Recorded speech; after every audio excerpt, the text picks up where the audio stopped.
대장동 부실 대출 보고서가 확인됐습니다. 윤석열 후보도 조건 없이 특검을 수용하고 의혹의 실체를 밝혀야 합니다.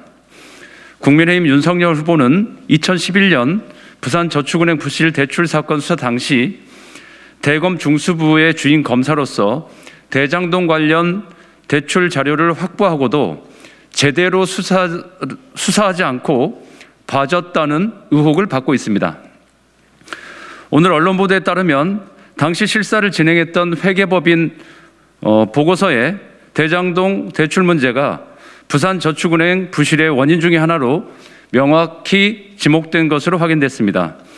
실사를 담당했던 회계법인의 부실 원인 보고서에는 현재 검찰에 구속된 남욱 변호사가 실소유주 의혹을 받고 있는 대장동 토지 매입 회사 이름도 적시된 것으로 알려졌습니다.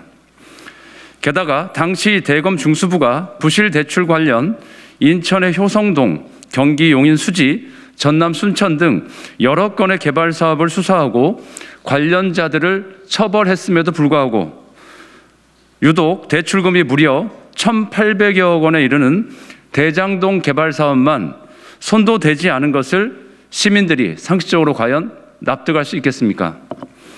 당시 사건의 주인 검사였던 국민의힘 윤석열 후보는 2011년 3월 부산저축은행 압수수색을 통해 내부 자료를 모두 확보해 놓고도 유독 대장동 대출 사건만 쏙 빼버렸다는 봐주기 수사 의혹에 대해 솔직하고 책임 있는 입장을 밝혀야 할 것입니다.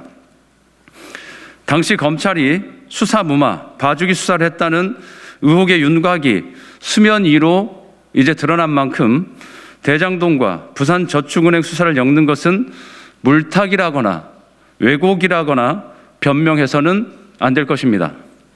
본인도 대장동 특검을 요구한 만큼 의혹의 실체를 규명하기 위해서라도 떳떳하다면 조건을 달지 말고 특검 수사에 응해야 할 것입니다.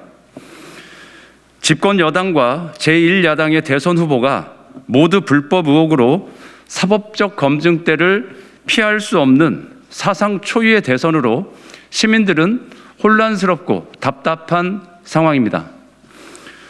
이재명 후보와 윤석열 후보는 말로만 특검하자고 하면서 나는 문제없고 책임질 게 없다며 핑계만 대고 있습니다.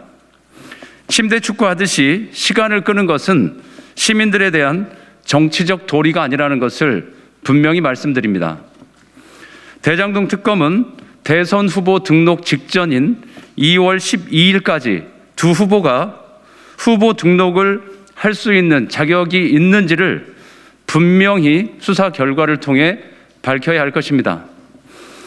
대선에서 시민들의 선택권이 훼손되지 않도록 양당은 특검을 조속히 결단하고 이달 안에 특검 구성 논의 절차를 시작할 것을 촉구합니다.